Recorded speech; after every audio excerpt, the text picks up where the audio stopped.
অবশেষে বাংলাদেশে আনুষ্ঠানিকভাবে বিদ্যুৎ সরবরাহ শুরু করেছে নেপাল। শুক্রবার ত্রিপক্ষীয় চুক্তি অনুযায়ী ভারত হয়ে বাংলাদেশে বিদ্যুৎ রফতানি শুরু করে দেশটি এক ভার্চুয়াল অনুষ্ঠানের মাধ্যমে আনুষ্ঠানিকভাবে এর উদ্বোধন করা হয়েছে। ভারত সরকারের জনসংযোগ বিভাগ প্রেস ইনফরমেশন ব্যুরো প্রকাশিত বিদ্যুৎ মন্ত্রণালয়ের বিজ্ঞপ্তিতে এ তথ্য জানানো হয়েছে।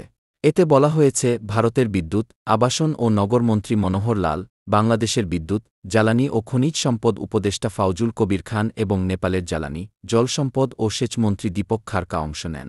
এতে বলা হয়, নেপাল, ভারত ও বাংলাদেশের মধ্যে ত্রিপক্ষীয় বিদ্যুৎ লেনদেনের মাইলফলক এটি।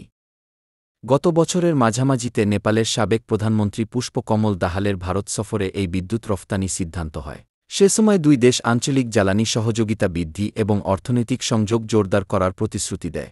সিদ্ধান্ত অনুযায়ী নেপাল থেকে ৪০ মেগাওয়াট বিদ্যুৎ ভারতীয় গ্রিড ব্যবহার করে বাংলাদেশে সরবরাহ করার পরিকল্পনা করা হয়। এর ধারাবাহিকতায় ২০২৪ সালের ৩ অক্টোবর কাঠমান্ডুতে ত্রিপক্ষীয় বিদ্যুৎ বিক্রয় চুক্তি সই হয়। এতে অংশগ্রহণকারী প্রতিষ্ঠানগুলো হল Nepal electricity authority, Bangladesh power development board এবং ভারতের এনটিপিসি বিদ্যুৎ ব্যবসা নিগম। নেপাল বিদ্যুৎ কর্তৃপক্ষের মুখপাত্র চন্দন কুমার ঘোষ চীনা সংবাদমাধ্যম সিনহুয়াকে বলেছেন, ত্রিপক্ষীয় চুক্তি অনুযায়ী ২০২৪ সালে বাংলাদেশের কাছে নেপাল মাত্র একদিন বিদ্যুৎ বিক্রি করতে পারবে। এরপর ২০২৫ সালের ১৫ জুন থেকে আবারও বিদ্যুৎ সরবরাহ শুরু হবে।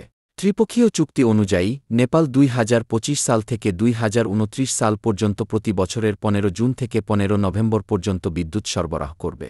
অর্থাৎ বছরের একটি নির্দিষ্ট সময়ে ঢাকায় আসবে নেপালের বিদ্যুৎ।